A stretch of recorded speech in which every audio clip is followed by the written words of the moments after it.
Good morning, everybody. It's Dr. Vibe here, host and producer of the award-winning Dr. Vibe show, the home of Epic Conversations, and I'm the host of Epic Conversations, 2020 Best Podcast News Award winner, 2018 Innovation Award winner given out by the Canadian Ethnic Media Association.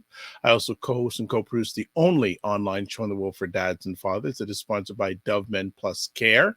And being part of that collaboration, reached out directly and indirectly to over 100,000 fathers around the world in 2022 and 2021.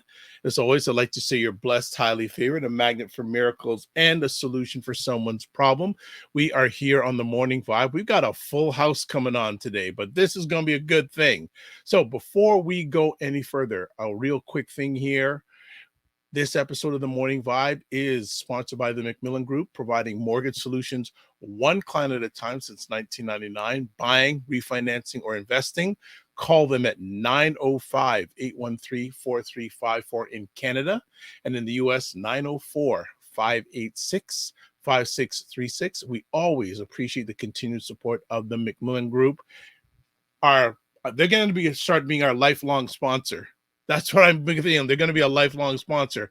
And here he is, the man on the move, Ryan Knight. What's going on, Ryan Knight?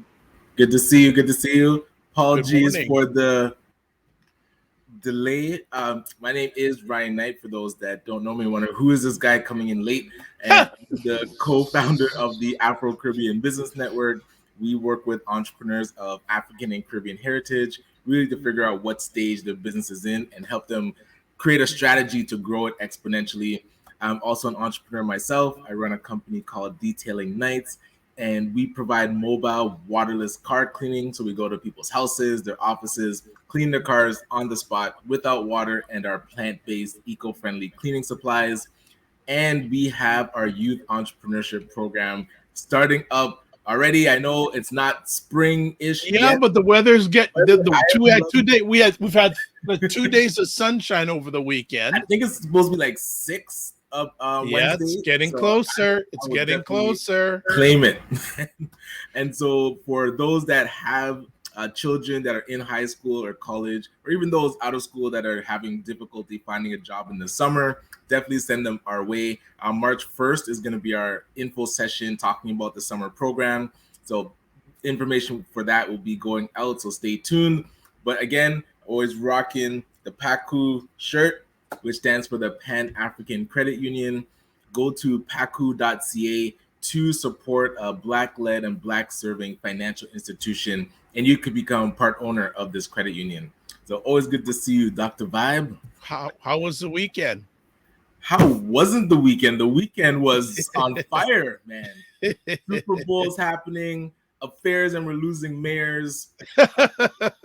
Pop-up shops at the mall from Reveler Afrique and Bramley City Center. It was just jam-packed. So what did you stick to? What was sticky for you this weekend? Sticky? Well, I think let's definitely, since we're based in Toronto, Mr. Tory resigning. I think people are still in shock about this. So for people, we have an international audience. Long story short, John Tory, 3-term mayor in Toronto, announces on Friday night that he's going to be resigning. He had an affair with a lady who used to work for him in his office. And he is double her age. Yes. Which is not a good look for my boy. Well, and go ahead. Well, I was driving home and I tuned into the radio, and so I caught it in like halfway through. So they're talking about a mayor stepping down. I'm like, oh man, that sucks for whatever city that is, because we have John Tory. He's probably going to be the mayor of Brampton forever. And then at the end of it, they start talking about possible replacements, and they're naming Toronto councillors. I was like, oh, is this Mayor Tory? And then when the news cycle started again, they talked about the affair and they played his press release. This was one thing I didn't see coming. Unfortunately, with the essence of politics, it is not shocking that this happened. And if anybody watched that TV show Scandal, I felt like I was in the middle of a TV show. Someone on my Saturday show, he needs Olivia Pope. if he was gonna try to keep his job, he just said, "Yo, I'm out. Sorry, I gotta go fix this because, yeah, Barb ain't happy with who is his wife." And again, I feel sorry for the ladies that are in this situation because he has to know better. He ran on this platform of not having scandals because of what we went through with Rob Ford, and for now, I mean, hey, we all have our weaknesses. For him to succumb to the weakness and give in, and now look at the ripple effect that's happening. This guy can't speak at Hazel McCallion's funeral now Wow, because that's right, which is tomorrow. That's right. yeah, like we don't think of these things. And so my wife sends me, I don't know if you ever heard the song "As We Lay" Yes. by oh man, that needs to be playing background of any of his clips now because that is the Kelly Price. If anybody has, just listen to that song. It was like she wrote it for him, or Wow. from the woman's point of view. But unacceptable, man. I think too, and they're right in the middle of the budget. So he just presented his budget. Like this. Like so he's supposed to present on Wednesday. Yeah. And so do they even accept it? Because I find it interesting. The list of potential candidates, like Ahmad Hussein. I didn't even think of that. Michael Couteau, I can see if he wants to take on that because he's fairly well known in Toronto, and apparently he is liked by the premier of this province. They get along. Okay, which is a key That's thing. Good. That's good. Mitzi Hunter. Okay, I didn't see that. Yeah, so there's a number of potential nominated candidates that's going to run, but I think it's going to be and you know what's going to be interesting to see what the voter turnout is going to be for this election. Something tells me that we're going to have one of the highest voter turnouts ever. Really? I was thinking the opposite, that people wouldn't show up because it's like such a short time frame. You're trying to get the whole city. Well, this is going to be a really interesting situation now. Hold on. So Divine Right goes, good morning. This week we're hitting the upper mid 60s down in the DMV. And also she says, no galas this weekend, Gala King. And we were at a pop-up. So instead of the gala, it was a fashion show and vendor pop-up in the Bramalea City Center in Brampton. So shout out to Reveler Afrique and Julianne Berry, who's been on the show. And so ACBM was one of the sponsors for that one. I'm still waiting to get my clothing from her, by the way, next time you see her. Fitness IQ to size it up, man. Those things are tight. Yeah, Fitness IQ Cam morning. There's just a lot, that whole situation. Now, I always think about this. What would happen if Mr. Tory was melanated? You know, I think there'd be, actually, that makes me think of Obama and him going through his whole term, I would say scandalous. And so Tory was that equivalent of, okay, going through your term scandalous, and now he's lost that footing. Well, my actual question for you though is, what is his legacy for the Black community? What did he really leave in place to support the Black community? The person we need to bring on for that is Elder Louis March. I would love to hear his perspective. But it really leaves a very interesting future with the relationship of the city of Toronto with the melanated community in Toronto. What that future is going to be. Hey, maybe if Nia Singh or Chloe, I don't recall her last name. I think Chloe Brown. I think her last name is. If she stepped in, she ran pretty well. I mean, Tory dominated, but she put up a good showing.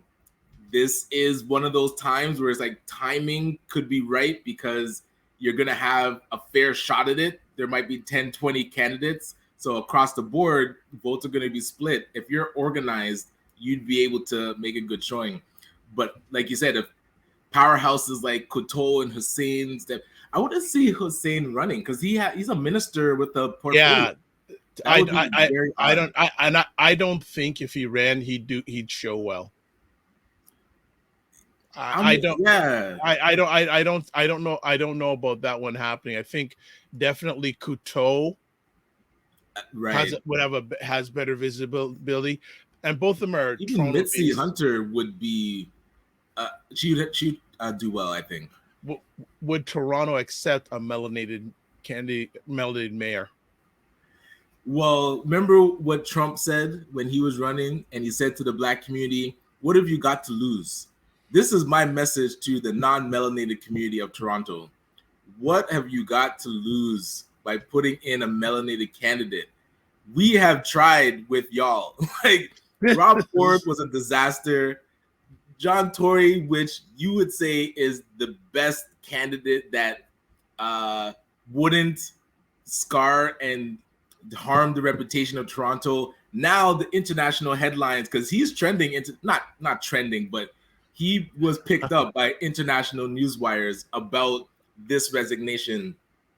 We need a whole shift in our culture. If that's the culture of our politics, look who's been running the show. We need something new. It needs to be a female or a Black, definitely a melanated candidate should show well. Well, Hayden says of the family, if he was melanated, he'd never been mayor. Okay. Fit Nance IQ Cam is saying, I'm still shocked about this scandal. And Tory,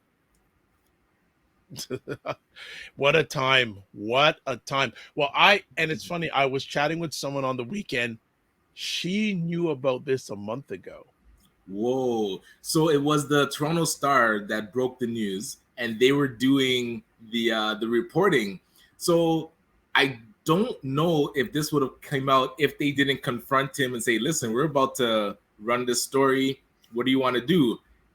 Because the affair had ended.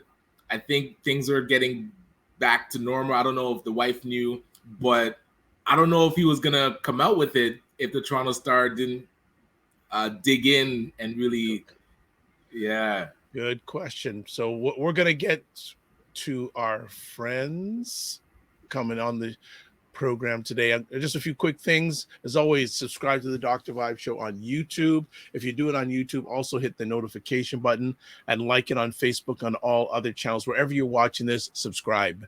And again, this Thursday is my last IG appearance, Innovation Guelph appearance, doing my How to Launch Your Podcast in collaboration with Innovation Guelph. There's the information there. We have more important people than us coming back here. So yes. It's been a minute. Oh, here's the question before we go. Ryan, are you going to run for mayor now? I will not say I'm not running. No, I'm joking. No, no chance. And actually, I would put my name in just to experience the campaign. on our Twitter feed, Selena Chavon's on Friday night asked, should I run for mayor? Why not? Hey, she's not committed to anything politically right now. Definitely a well-known face. Do you think she's still she's still known. That's true. I wouldn't say well-known, Well, if you're going to talk about probably not on the level of Mitzi Hunter, because Mitzi's still in the provincial mix. She's a provincial, yeah, but I think more than Chloe, I would say. It's interesting. Both Mitzi and Selena are known. Obviously, Selena known nationally and more. I would say she's more, and I say this very controversial than Mitzi Hunter, and I think Mitzi's done more great work with the Ontario and community than Selena. But so let's get to our friends, because we just last quick comments here. Yes, run for mayor. Devon Wright is saying, hey, look at this. Christopher, I can inspire you with great marketing, advertising, and promo strategy. Look at that. Yes. Christopher is saying, I love Chloe's rhetoric. And Roger Dundas saying, great interview with Wes Hall this past first day. I still need to check that out. Yeah, it was that was a great interesting conversation with Mr. Hall. Did not know that he was a Jehovah's Witness.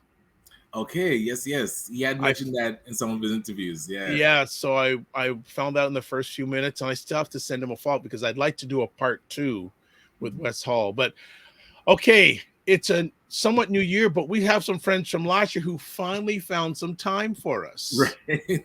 They finally, like, I'm watching their Instagram feed. They're doing this, they're filming that, they're doing this, and go, wow. And we can at least say them. We knew them when. Yes. And you know, so they are back with us finally. Finally. And one big thing, congratulations to the Kansas City Chiefs, Patrick Mahomes. Right. You the man. Yo, his record when they are down at halftime is excellent. I think he's 15-10 now. So never count Casey out. And well done. Never count a black man out. Right? Hey, well, it was black man versus black man. So that's we won. We were going to win. Excellent too. We were going to win anyways. So there you go. So finally, they wetted our palates or deepened our palates last year. They have been helping, especially BIPOC women, for a long time, but are also educating and enlightening us, entertaining us, and empowering us when it comes to the world of food. Back from wherever them been, Janice and Marie. Good morning. That's a different introduction, right? From wherever they've been. It's funny. It's funny you say that because I feel like today's topic is going to cover where we've been. It's why we've been so busy. Good. Love it. Well, screen-wise, Happy New Year. I was berated by Janice because she said, we spoke this year. I couldn't remember. And she documented when she spoke. So Janice gave me licks this morning in the pre-show. She gave licks. Ladies, what's going on? Well, first of all, good morning to you both. Good morning, Ryan. Always a pleasure to see you. Marie. Same. So, there's a lot happening. So I'm going to let Marie jump right into it, and then I'll just throw in a little bit of pieces here and there. Oh, Lord. What haven't we been doing? Well, we just finished wrapping up our cohort 2 sessions. So we had a 9-month path with 50 Black food entrepreneurs. We just wrapped that up. And we don't do like a little wrap up. Oh, no. We went right into 2 full weeks of video production to kind of help them. Whoa. Shout out to Royce Visuals and the team there. But we essentially partnered with them and Riley Kitchen and did 50 little commercials, for lack of a better word, 90-second commercials, and shot for 2 weeks straight. And it was amazing. We got to meet everyone. And then we jumped into Black History Month, which, as you know, is a busy month for melanin. Busy month for Black people. Very busy. Very busy. It's the only month. If you do nothing else for all the 12 months, this is the only month where I know every Black person is busy. Okay. Absolutely. Well, and you've got some fans. Fitness IQ is saying, good morning, Janice and Marie. Good morning. Frequency Event Productions. Hi, Janice and Marie. See, that's right. And then Divine Right from the US. Yay for the foodies. Thank you. So, okay, that was really high level. So, video production, Black History Month. What else has been going on? Like, I'm sure there's some things you forgot. We are getting ready for our cohort 3. So right now we're taking applications. This is my little plug here. If anyone who's in Southern Ontario, we're taking applications for any entrepreneur that's looking to get into the food game, looking to create a packaged good and get that rolling. So applications are open between now and end of February, so the 28th. And then we start a 9-month path with 50 hopefuls in April. 9 months. Sweet, wow, that's sweet. intense. So I'm curious. You're birthing a baby. It's a business, it's a baby. Yeah, what stage does a person have to be in? Because I have an idea for a food package product, but it's in its very infancy. So where do you have time to do that? Hey, I'll share with you. I don't want to say it live. Okay, all right. Janice knows. We'd be more than happy to have you, Brian. But so we do have 2 separate paths. It's one application. The startup path is essentially if you're in ideation, sounds like where you're at right now. You've got an idea, you want to dip your toe in entrepreneurship, or maybe you've had a business before, but you're new to packaged goods, which is very different. A lot of chefs are like, oh, I know food. And it's like, yes, but packaged goods are a whole other kettle of fish. So the start path is best for those. And then for those who have a product, they've been at farmers market, they've been sort of playing around with a product and looking for a way to maybe commercialize it, get it into the Loblaws and the Sobeys and that of the world, then we have the scale path for those folks as well. Okay, solid. I'm waiting to see if he actually has time to come to some of these classes. Yeah, what? Is it gonna be? I was trying to get the one-on-one coaching with Janice. She's like, listen, you go through the application too about one-on-one. And it's pay to play. You want to talk to Janice? She's right. Yes. I have to check my budget. So what lessons have been learned after doing the last cohort? Oh God. There are so many. Where do we begin? So let me answer that from a higher level, which is one of the takeaways, and Ryan will attest to that, is when you step back and look at where we are, which is phenomenal, and this is for every Black entrepreneur that has participated in the Black entrepreneurship program itself. Right. It has highlighted many things, and I see Ryan nodded his head because this is great that we have programming, and I say this is the theoretical piece, this is the knowledge piece. Right. But there's a huge gap, a black hole when it comes to infrastructure and investment. And I will continue to say this. If we do not create that other piece, we shall remain stagnant. It's just the law. So to Ryan's point, PACU is not just an idea. PACU is integral to movement, to build and create wealth within the Black ecosystem. I don't care what sector it is. People have to understand that, yes, traditional banking has not served us well.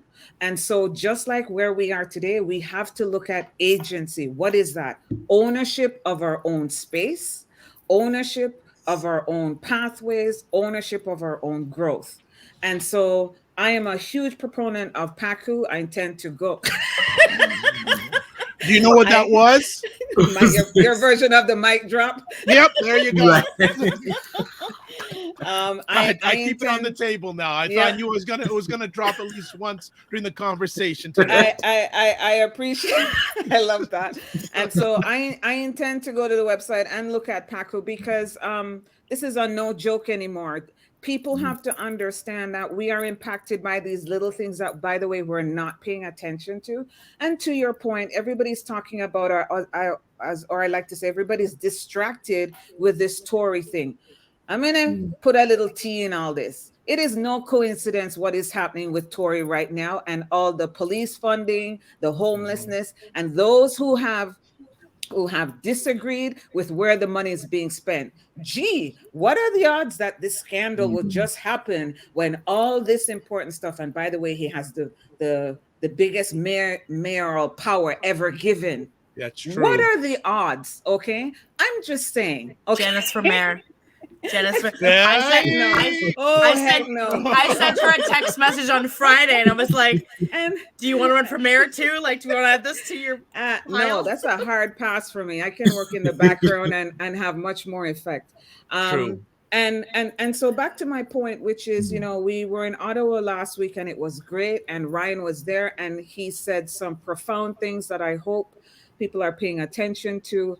But when we step back, we really have to look at, okay, you know what does next level look like? We've been given one step.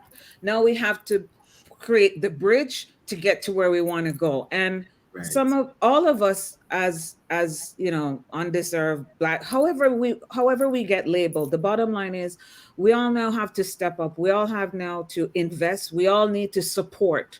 And support comes in many ways. It can be word of mouth, and it has to be in some cases financial. Make no mistake. Yes. I just finished doing a video and maybe Marie has the link that or for our website And it talks about the same thing, the same issue that I'm addressing today, which is our importance to invest, to donate, to support. Because guess what? Nobody's going to give it to us. No, Nobody's going to give it to us. I don't expect them to, because Exactly. they're doing it for themselves. Exactly. So my thing is, as I tell entrepreneurs, when they say, man, I need to invest some money in my business and I don't, and I always go, hey, you ain't investing money in the business. You're actually investing money in yourself. Okay. It's just the name of the business.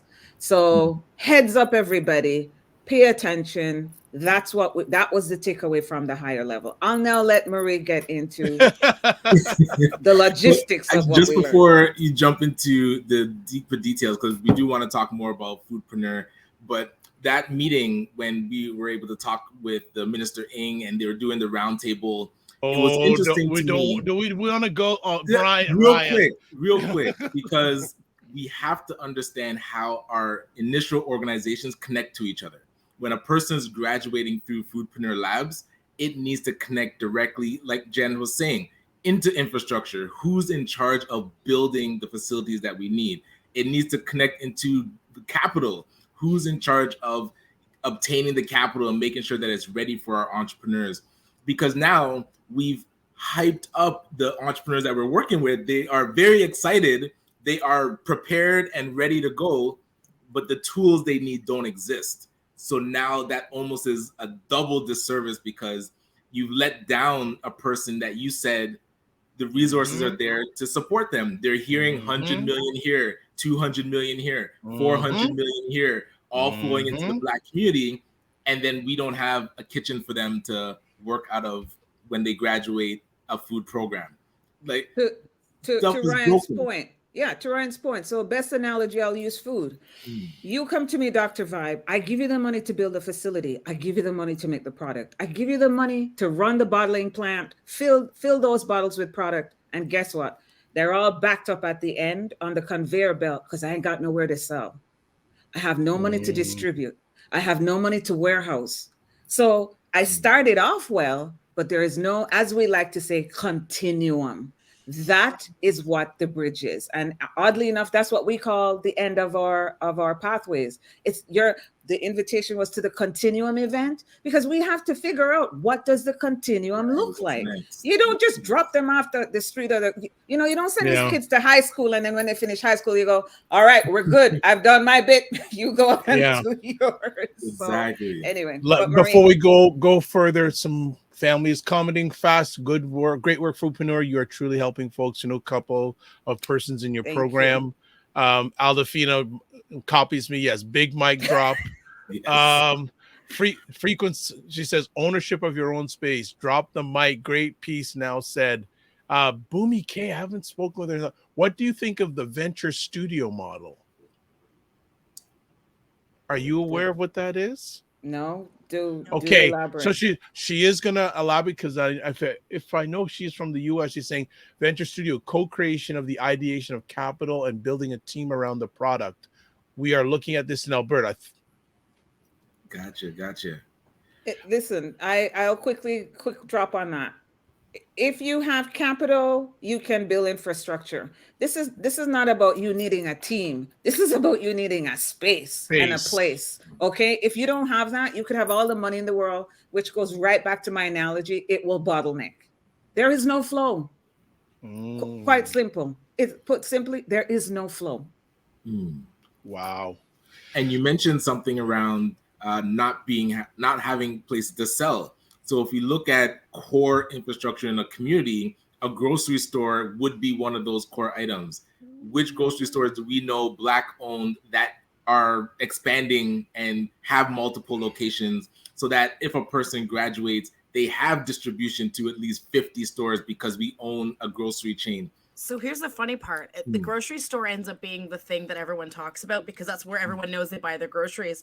But in terms of margin, making money, running a business, it's really not the best place to be most of the time, unless you've got mad money capital that you can invest in an infrastructure that's just, because at that point you're dealing with, you're scaling. You're making almost nothing on the product. You have to there's a move master tons, class happening right now. right? Oh, and boy. so what you actually need to look at is like multi-channel distribution. You need to look Absolutely. at different ways in order to distribute your product. So it's not maybe it's not avoiding the grocery store, but please know that the grocery store is just part of your marketing mix at that point. That's not where you're making your revenue. You got to figure out other ways to do that.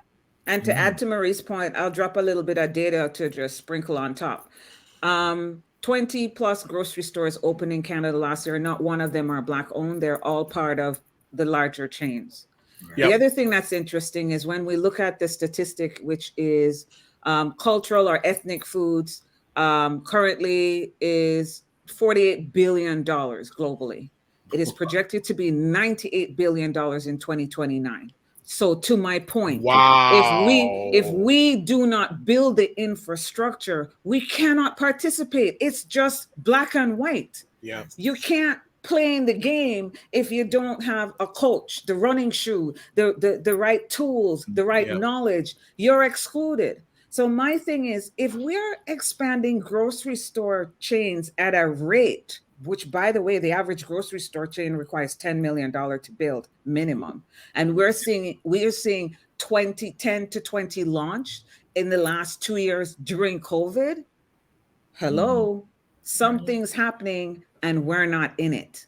So what I learned this year was really, it's a fine balance between giving our participants the reality check, maybe the harsh reality of where they're at. We did interviews last year and we had people who were in ideation phase and they'd be like, oh, I'm like, what's your goal? And they're like, oh, I want to be in a grocery store by the end of the year. And as soon as they say that to me, I'm like, aha. What? You definitely need us because you need the reality check of knowing that just simply isn't possible. Even if you have the money, just the loopholes that the hoops you have to jump through in order to get to that stage, you won't be able to do that in a year.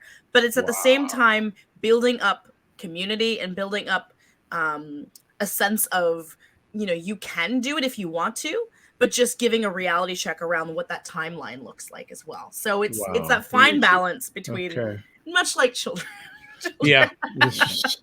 Okay, so Bumney says, and maybe you should get in contact with We Got the Space. So you need to talk to these two ladies. If you got space, even if it's in Alberta, if you got the space, you got the space. Drop us a line on Instagram. We'll make it happen. And then Aldofino says, yes, we definitely need more safe spaces for growth. She also says that I'm really looking forward to completing the foodpreneur cohort. All right.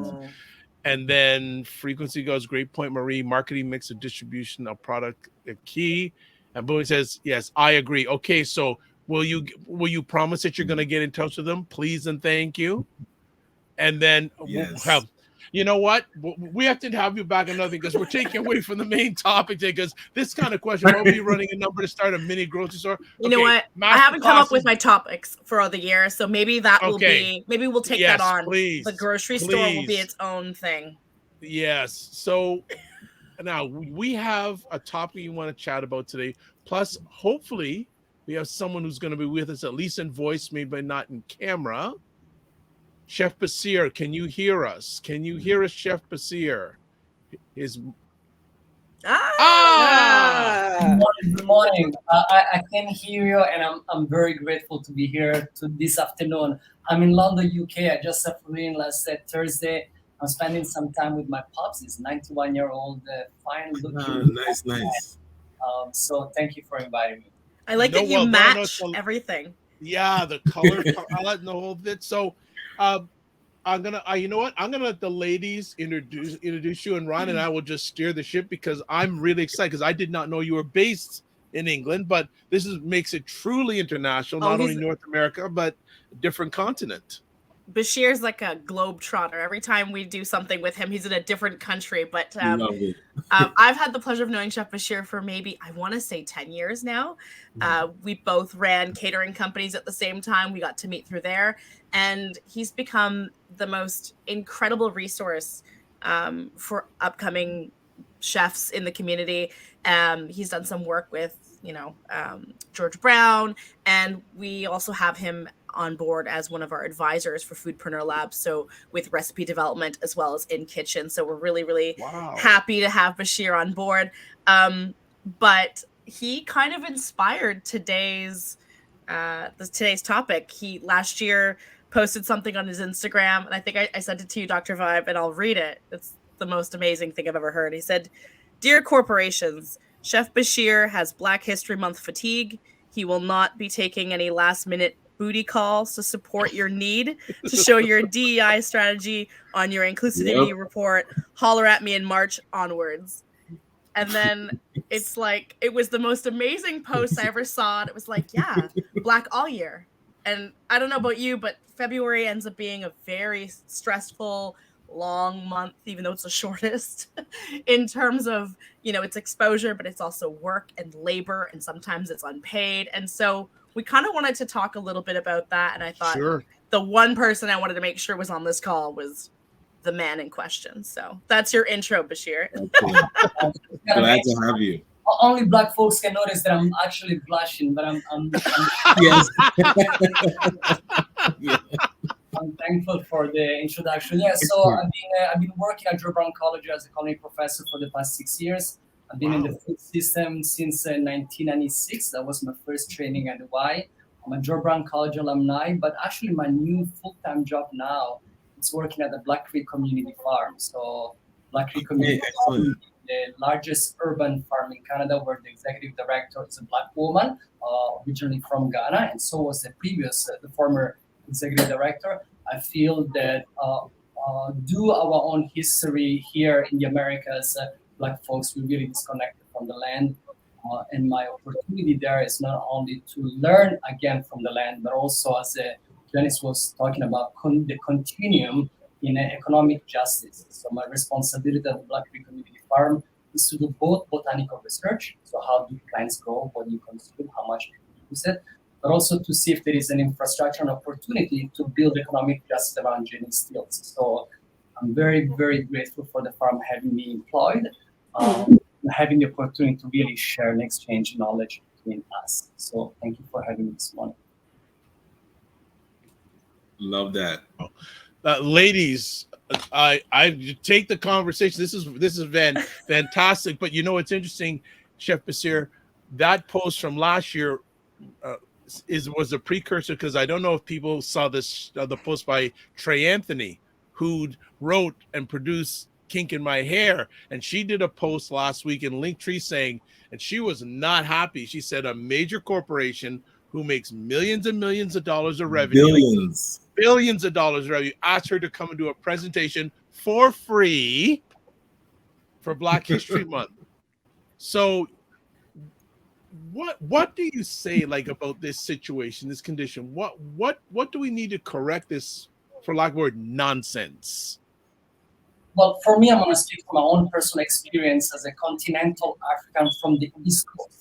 Such a thing as a Black History Month for most continental Africans doesn't really exist, because by nature, our continent is Black. With the 54 countries, we're predominantly the minister, the president, and the prince, and so forth. We are all Black folks. So for the audience, oftentimes they think that it is like a very uniform conversational dialogue around Blackness. But oftentimes the continental Africans here in America, we are grateful to be engaged and participatory in the conversation around Blackness.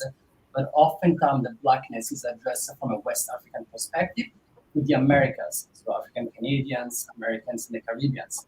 We forget that we have also Black folks in Mexico, in Nicaragua, in Ecuador, and so forth. So I want to take a moment to really reflect on that. And the other one is the deep imprint of colonization here in America and the continent, and the way we are so deeply entrenched in capitalization.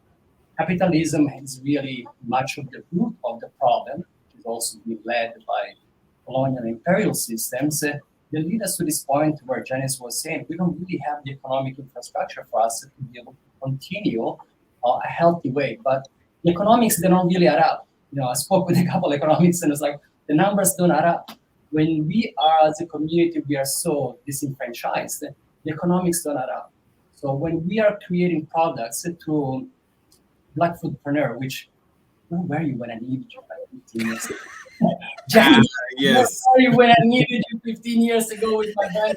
I said the same thing when I started. But we still need them. Absolutely.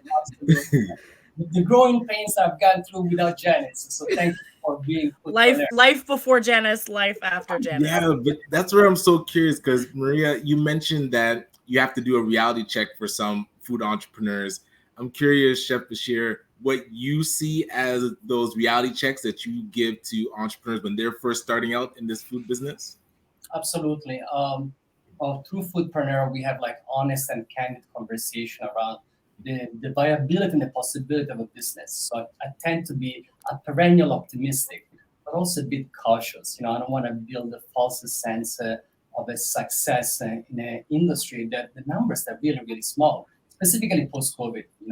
Most businesses in the hospitality industry, specifically for restaurants and catering, as Marie knows, is like 12 to 15% used to be like the dream. Slowly but slowly became 10% profit margin, then became 8% profit margin. Now, like, oh my gosh, there's a 5% profit margin. So imagine if you sell $1,000 worth of a business and you only get 5%, it doesn't really make sense. So the input versus the output doesn't make sense. So those numbers for people who have the dream and aspiration to open a business or like being in multiple chains, the numbers do not up. Like Marie was saying, you have to have you have to move millions of units in order for you to. In the process of do that, who are we really squeezing? So who are we really squeezing? Most of the time is the exploitation of a BIPOC and the exploitation of the land as well. If you do the numbers, do not up. Like most of the people when we hired here in Toronto, we work on a $15 minimum wage. So we are employing our own community to live below poverty line. So the economics will have to be extremely more difficult, but now suddenly you have to pay people a living wage. So if you come in and work with me and I want to pay you a living wage, how much do I have to sell that bottle of hot sauce? So if somebody in a $15 per hour gets paid, we make $8 for a bottle of hot sauce. If I'm paying $22 per hour for my labor, and I'm using organic ingredients from the Black Creek Community Farm, a bottle of hot sauce realistically should cost like $18, maybe even $22. Now, which members of our community can afford to pay $22 bottle of hot sauce if we want to maintain not only economic justice, but also environmental and social justice? Well said.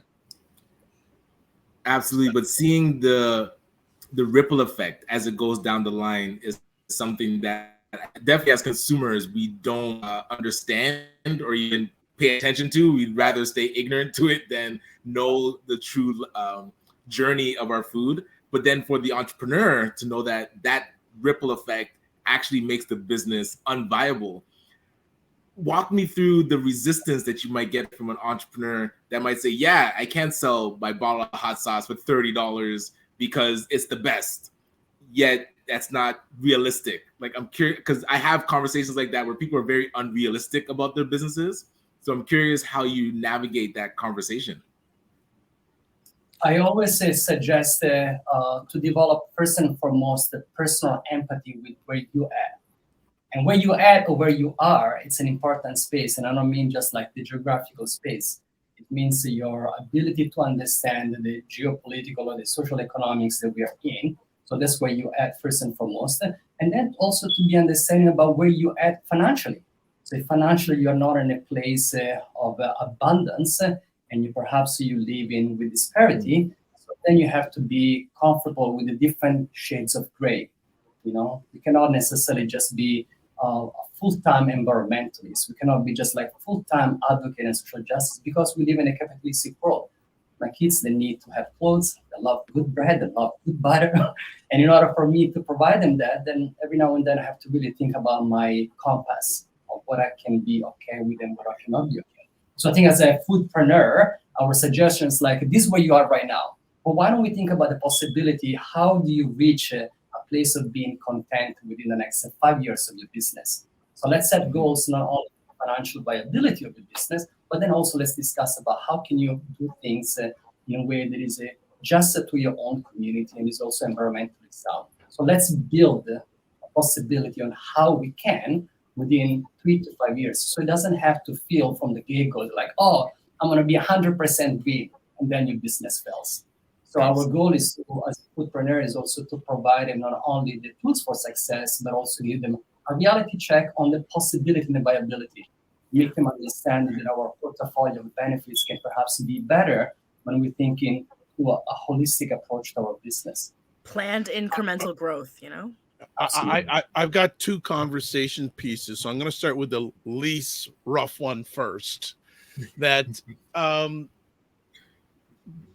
no, maybe I'm going to start with the more interesting one first. We're Black all year.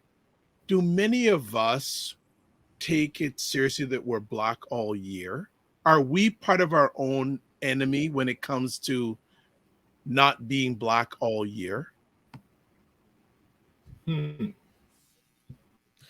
I don't know. Listen, I am who I am. I know that. I'm more Black some days than I am the other. I'm more Jamaican some days than I am the other. So my question becomes, what is Black? You know what Black is? Black is an experience.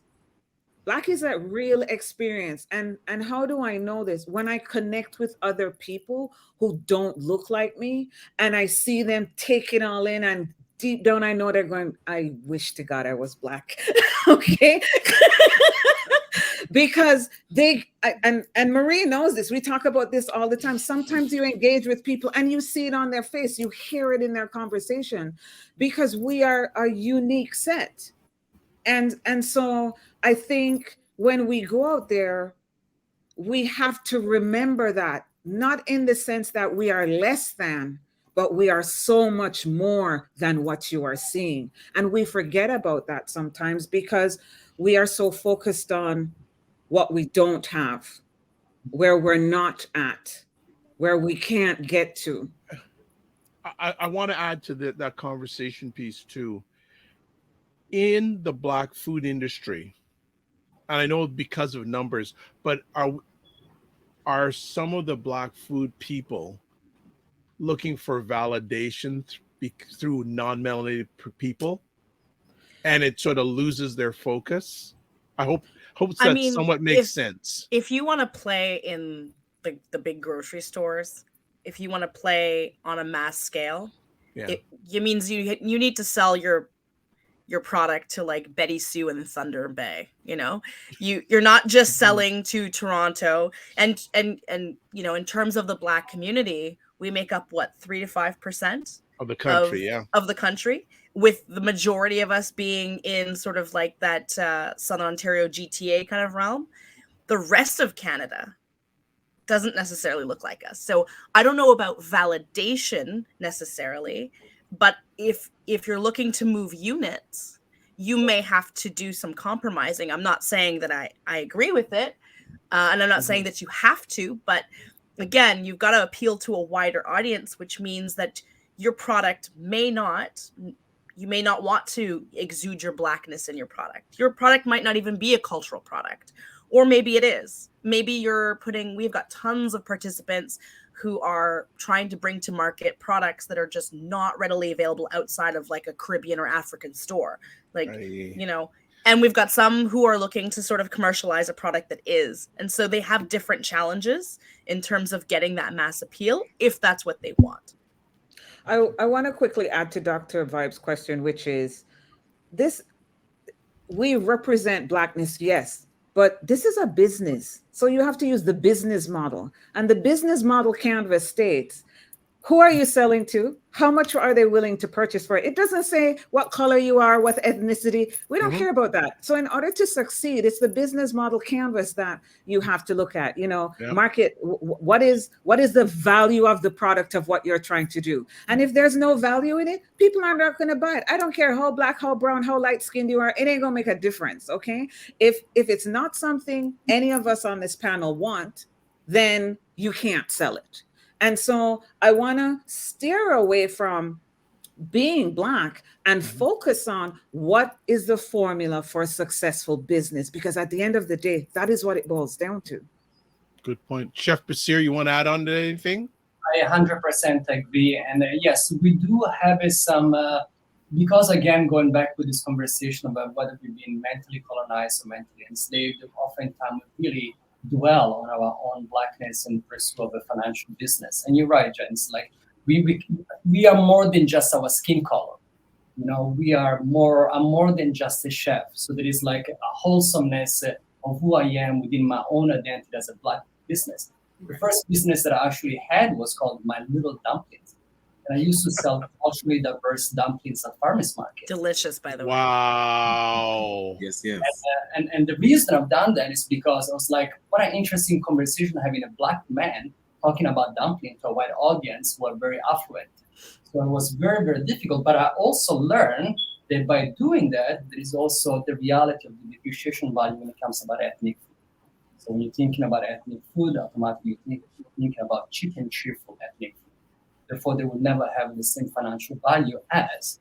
So if you're selling a paratha or a chapati or a roti, you will never be able to sell as a $20 like you sell some pizza, which is flour and water as well. Same amount of labor that it takes into it. Cost is oftentimes for ethnic food is even more expensive. Yeah. Yes. Value. So yes, I do 100% agree with Janice. The goal is to think about a business that is financially viable, where you are a Black-owned business, but you're not necessarily developing just like a Black business. I'm not just selling like cultural food. I can sell anything that I want to, as long as there is a market out there, numbers that are justifiable for what I'm planning to do. Ryan? I'm curious. Actually, Because you know what? Yeah. Go ahead, Ryan. There's also a question in the audience, but go ahead, Ryan. Well, just about now, if we don't focus, because I like using Black History Month as a way to put the spotlight on us. It's not to say we're not Black the rest of the year, but our brand has been, what's the word? When you think of Black people, we have been, the stereotype has been put there for us. So now, and that was not because we don't control our narrative. So I feel like we have a branding problem. We are Black, and then what is the instinctual thing that people think about when they think of Black people? So now Black History Month is our time to say, hey, we want to show you who we truly are, and then that should ripple effect throughout the rest of the year. So my question is now, if Black History Month isn't the only thing that we're talking about, but how do we leverage it so that what you're talking about can actually be done? Because the everyday conversation isn't about our Blackness. So now, how do we've got this month, how do we leverage it to now execute what you're talking about? I think the stereotype you're talking about is also because Black history isn't innately Canadian too.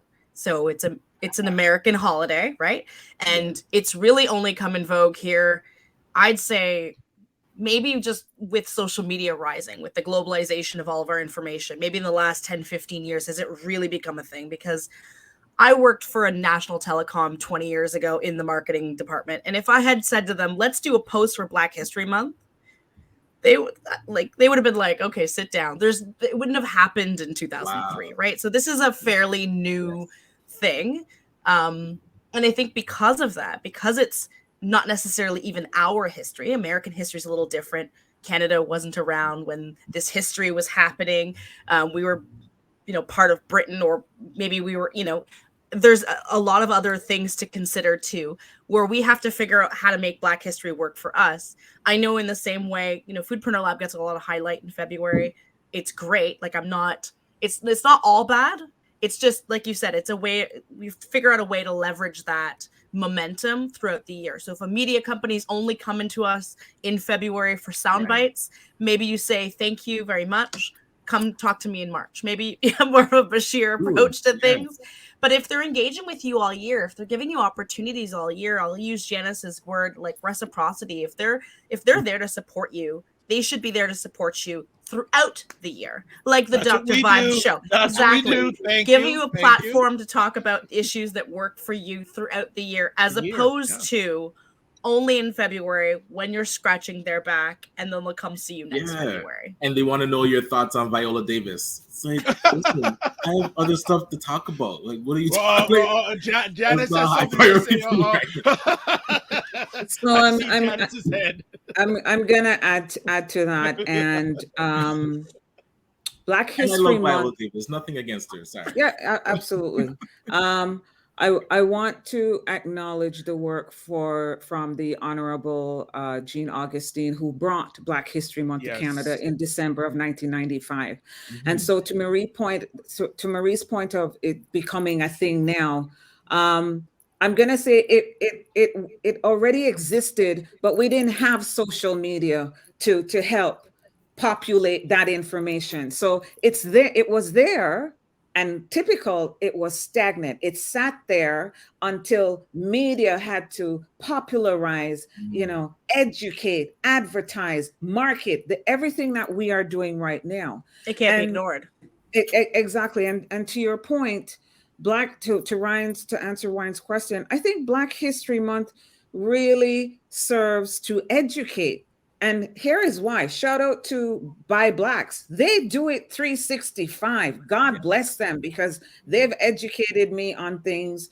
And even the other day, they were on breakfast television, and Camille. She was dropping. Man, Camille was dropping some nuggets. Okay, so. Even for us, we don't know, because we've been denied access to that information and our history. And I've always said Canada is a great place, but you have to go mining for information. You have to mine for your history. You have to mine for your education. You have to mine for supports. You have to mine for funding. So it's a Canada of natural resources. You bet your sweet ... it is, because you got to mine for everything that you need to find out. Ain't nobody giving you a map and saying, oh, look, it's over there. You got to mine for all this stuff.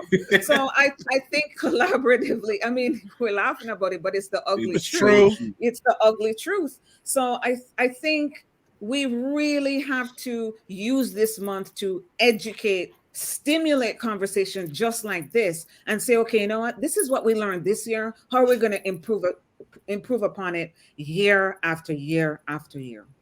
And not to date things, but I mean, what's hopeful about all of this is that now it's starting to get into the schools. Now we're starting to get access a little bit. My kids are having people come in and talk about Black history throughout the year as well. So there is some hope that we are getting some of that information, but it's taken so long. Just a few things. First of all, some comments from the family here. Charmaine says, if we can get to Charmaine, yes, get to Charmaine. The value you are bringing to the people is indeed what's important.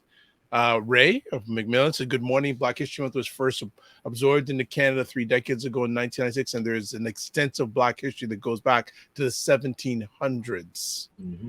And he also says, it is our responsibility to tell our story of Black history, and that starts in our homes. We have to buy the books and tell our own stories. The responsibility is entirely yours. Ours, no one else. Absolutely. Oh, the comments are flying. Here we go. Christopher Lawrence, you have questions that we need to do webinars on, so I'm not even going to put them up. I'm gonna do this, but we don't have the time to answer today. Question: if you're entering the food market for the first time and have a lot of food products to sell, would you encourage a person to be more introduce one product first? That's a webinar question. That's a whole. Marie, take that content for one of our monthly segments, okay? We'll do. All right, because that's a whole hour in itself. Question here. Donna says, what I have heard is that people move away from certain Black businesses because of poor service. I agree with that, but the thing is, they'll accept it from non-melanated places, though, a lot of the time. I'm not saying, I'm just saying. Right? I'm not saying. So Aldafina says, from living in the DMV, I learned that a large population of Black Canadians were American runaways from the Underground Railroad. The southern borders of Canada were determined by wars fought by militant Black loyalists. Yes. I want to get to Chef Bashir, because one of the things, and we're going to go into a little bit of bonus time if people are okay here, in regards to tokenism in the food industry. I'd love you to speak to some of that for us. Yeah, and where to start? I don't know. That's why I said bonus time. Right at the top of the hour. I said, well, let's talk about tokenism. All right. I want to also give it a shout out to Quell, which is the agency that represents me. And I've been cooking in Toronto for 25 years, and I feel the town for background. I have the same skills that many of us have. I've never really been given the right opportunity. I've never been invited paid uh, events. I've never been asked to be part of the media. But you actually really between COVID and between um, the rise of a Black Lives Matter, there've been conversation that before they used to be perhaps behind the door. So I just want to give you a perspective about institutional work. I'm the only Black man teaching at George Brown College in the culinary program. It is only Wow. one brother has been working there for 8 years. But I'm the only Black man who's actually loud. Like I talk about my Blackness. I'm less than privileged to have been covered in different kind of media. So school really benefit about my own Blackness there. So now the question is like, do you keep me there employed because of the tokenism, or do you really see the value of what I bring to the table? And oftentimes there is an emotional fatigue when you constantly have to doubt yourself. But so that's one particular example about the tokenization. And I've been offered recently from a lot of the company corporations to being invited to particular spaces. And I'm really, I have this emotional fatigue of having to share either my triumph or my trauma, specifically to non-millennial folks. Because when I speak to my own community, there is a moment of like reflection. There's a moment of like, I feel you, I understand where you're coming from. But speaking to other non-Black folks, they don't really understand our own history. But oftentimes, sometimes even between Black folks, because there is we are so diverse. A continent with 54 countries, that you can only imagine how many multi-ethnic communities are there. So the opportunity of being now in different kind of a media and being able to say, no, I'm not interested in this. Not because I don't want your money, it's because I don't want to just be a token, or I have to choose who I want to be working with. And the question is like, is this your first time that you actually inviting a Black folks or a person of color into your space, or do you actually have a tangible way for you to show and prove that over the past couple of years you actually been doing particular work? If this is your first time, then I don't know if I want to be part of this, because you had plenty of opportunities. But I want to also, like Janice was saying, also Marie is like, let's reflect on those people who are not Black, but they actually been working, learning, participating, and supporting Black folks with intention. So again, I'm grateful for my Blackness. I want to give a shout out to my pops and my mom. And I also want to take a moment to think about, in this space of being tokenized, there are many other members of the community with so many different sectors as well. So my experience has been my own personal experience, but there are a lot of people that have been experiencing that for a long time. And there are a lot of people, that actually paved the road to, as Dr. Vibe and Ryan as well, to create a safe spaces for us, not only to heal, but also support each other with both economics, but also the opportunity to constantly learn. So that is a beautiful answer. No, really and truly. Thank you for being open on that. And it needed to be said, and not just in your sector, but right across the board. True. Right across the board. So thank you for sharing that. I hope everyone heard that, whether you're melanated or non-melanated, live on the replay, that message needs to be heard. So thank you on that. That's good stuff. Ryan? Just to lean into that, because I don't think people caught that you can say no to the media. We have this love affair with big brand media that we feel, anytime they come calling, we have to jump and go on to these morning shows or evening news. And then we ignore our own Black media, where that content is coming through us. Like, we have to we're backwards. So we have to get it corrected in a way that... Well, this is the thing. That's why I talked early on about the validation piece, right? Yeah. And hey, nothing against the big brand media, nothing. But let me ask honestly, Janice and Marie, what other media out there has given you or has offered to give you as much time? And I'm using myself as an example, as much time as we have to allow you to share about what you're doing and the positive impact you're having on lives. No one. I mean, one global. Okay. The Global, interview okay. I did with Global TV, she did a community piece. But I'm gonna say this because, and here's what I found was interesting. I don't come from a PR marketing background, and so I was able to get some have a unique insight into this, because sometimes when you don't know something, it's like, oh, I didn't know this.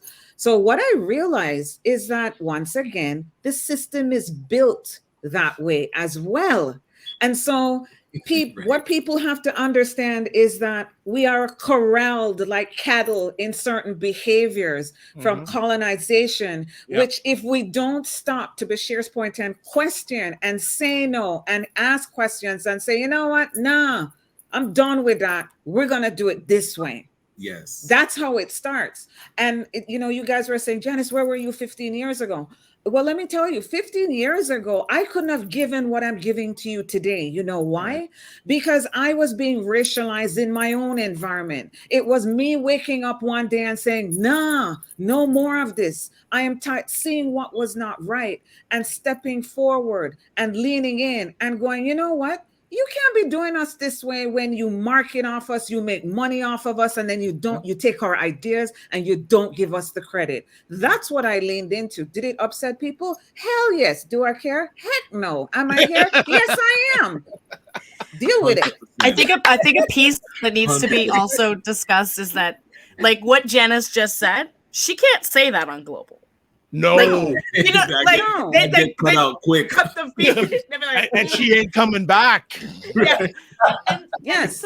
And so this is, when it comes to the media, and my background, by the way, is in that, but when it comes to the media, it's also about who's telling that story, who's framing that narrative, what are they, because everything you're saying, if you're a strong, prominent Black leader, and you're a woman on top of that. Yes. Everything you say is being modeled for everyone else. There are very few of you, so you better get it right. And that also contributes to the burnout. Like, Janice goes out there and she's a goat. Like, she just does an amazing job on everything she does. I shared that video of Janice doing the link there, and hopefully you'll be able to post it as well on her Instagram. But it's absolutely incredible, and Janice did that in one take, and that's just Janice shooting from the hip and talking authentically about her experience. But that requires a level of training and confidence and understanding what it is you can say about your experience and how you articulate it in the mainstream media versus going on Dr. Vibe and just exactly. It's two different platforms and things, and two different delivery mechanisms. Because everything I just said, I said on Global TV, but I said it in a way where it wasn't offensive. Correct. Okay, it was educational and it was informative. In other words, I don't have to be a bull in a china shop, but I can still get my point across. I'm just saying to those melanated people out there, we exist to smaller places too, of course. Right? And absolutely, a lot of times we reach audiences that the big guys, first of all, they don't care, but don't forget home.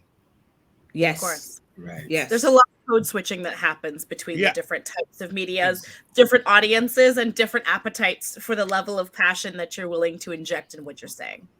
And quickly to Bashir's point, we have said no. We have been approached where I've just said to Marie, nope, not doing it. Nope, not interested. Nope, doesn't meet our mandate. Because you really have to question and look at, is there allyship and alignment? And if those two A's don't exist, next.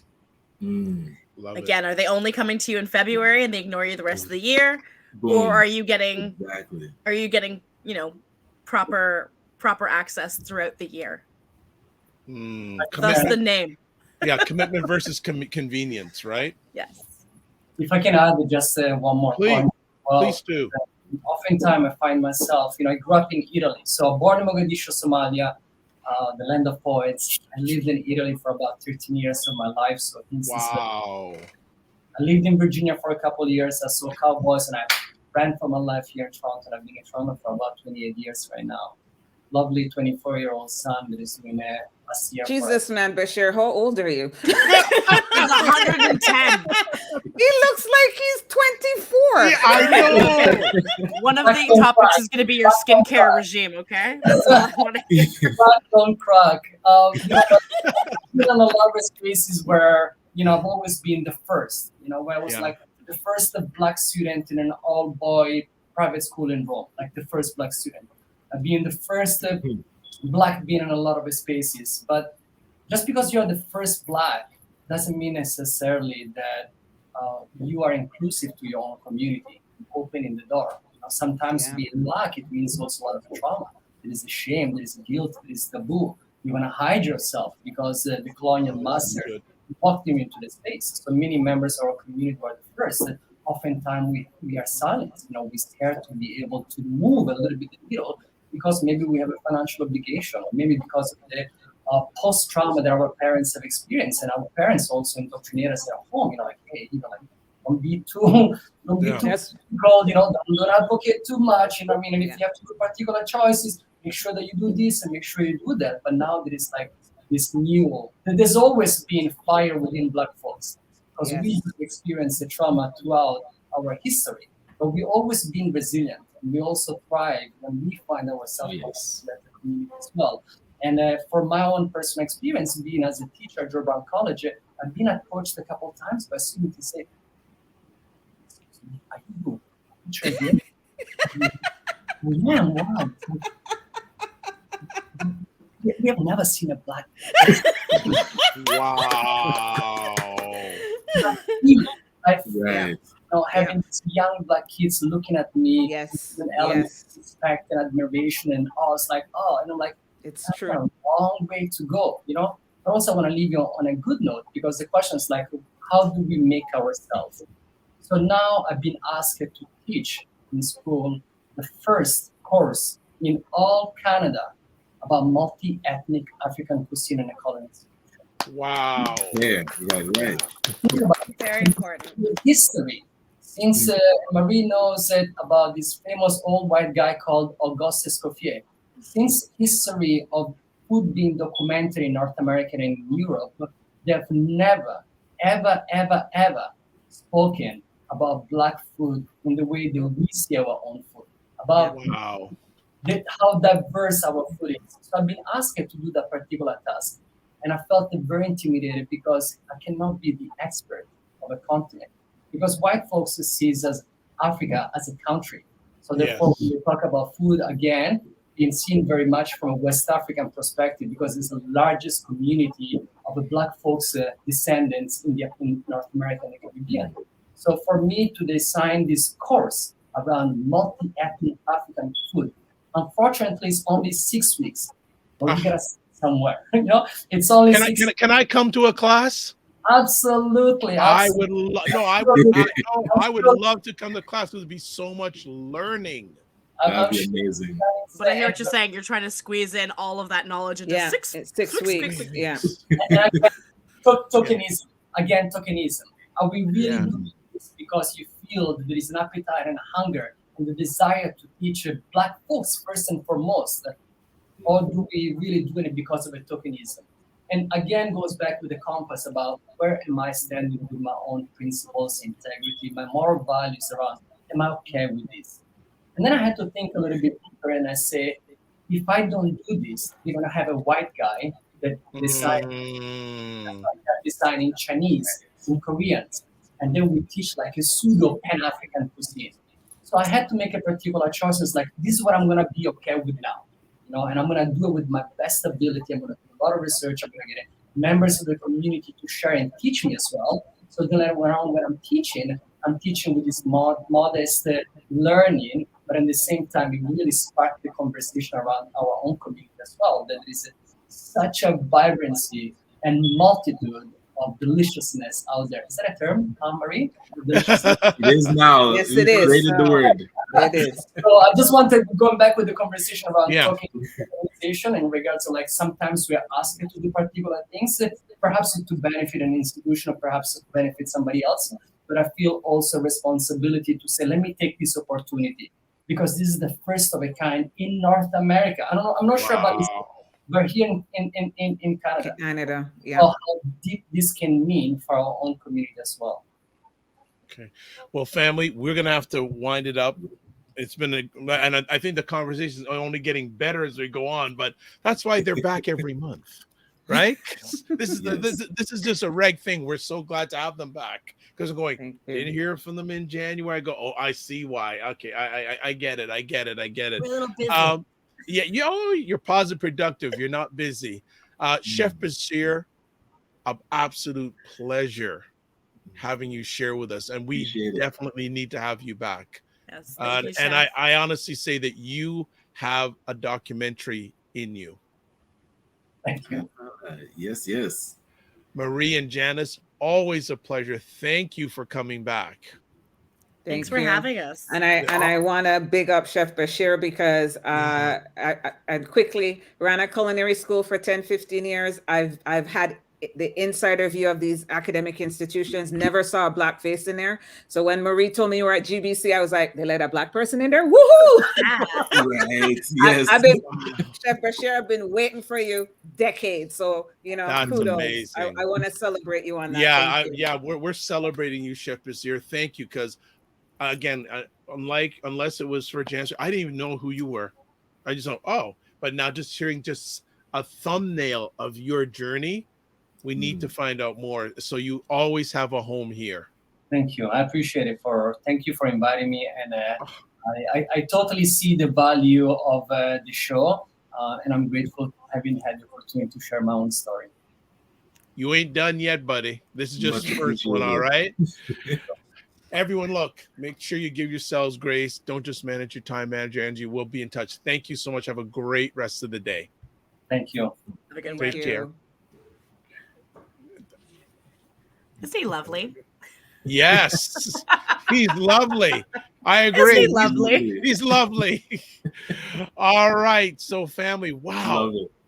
That was, and I feel bad because I felt bad talking about tokenism near the end of the show. I'm going, oh my gosh. Yeah.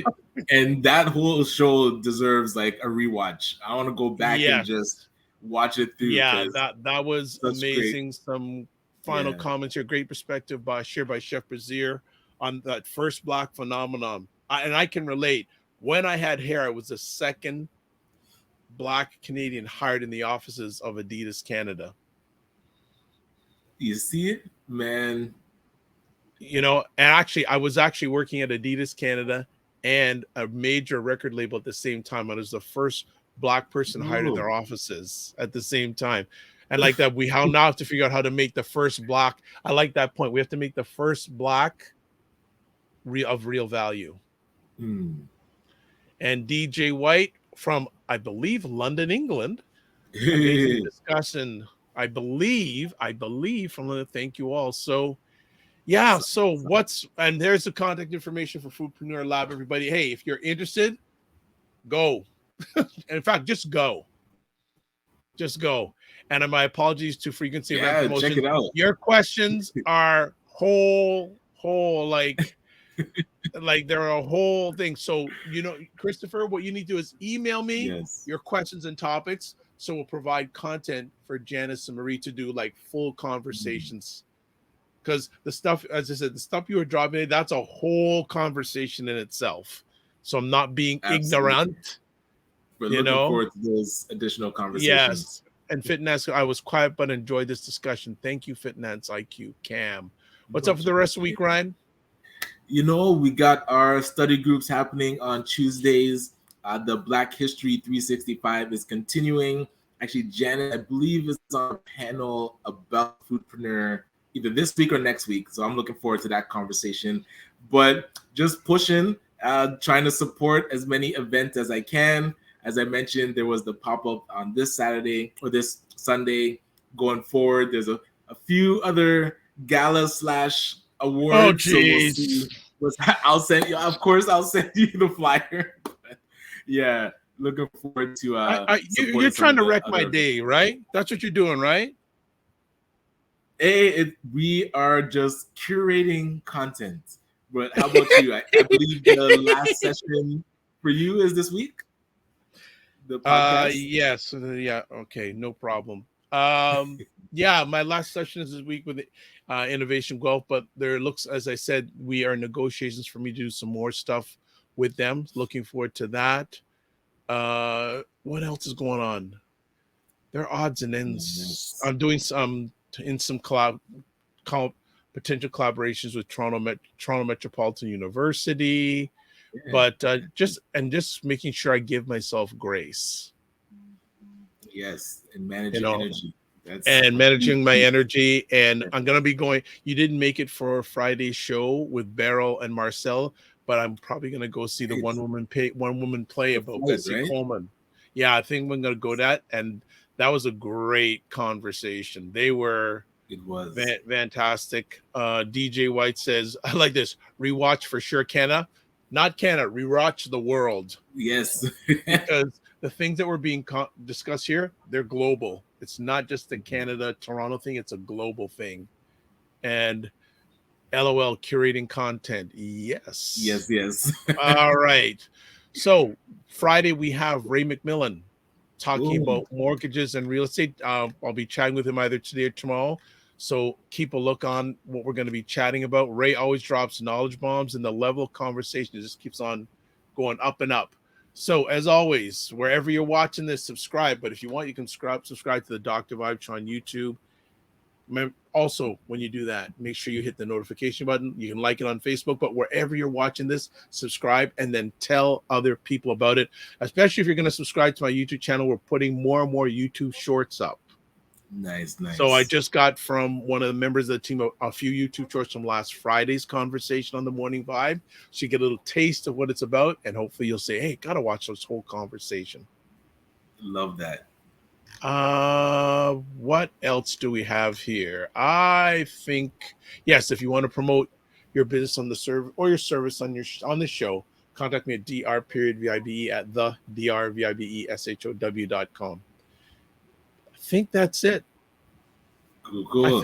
I'm very curious to hear from Ray what this market is looking like, because if you can hear all three different perspectives, where people feel like it's cooling off, other people feel like it's starting to heat back up, and other people feel like it's stuck. So I'm very curious. Well, the interesting thing too is because, especially in the U.S., the latest jobs figures were way up last month. Like, they were same with Canada too. Yeah, so people are saying, okay, that means more people are going to get in the economy, more people are going to spend money, and that's what the financial heads, they want a cooling of the economy. They don't want an increasing economy, which means the Fed in the U.S. and the Bank of Canada are going to keep on putting rates up at a slower rate, but they're still going to be putting them up.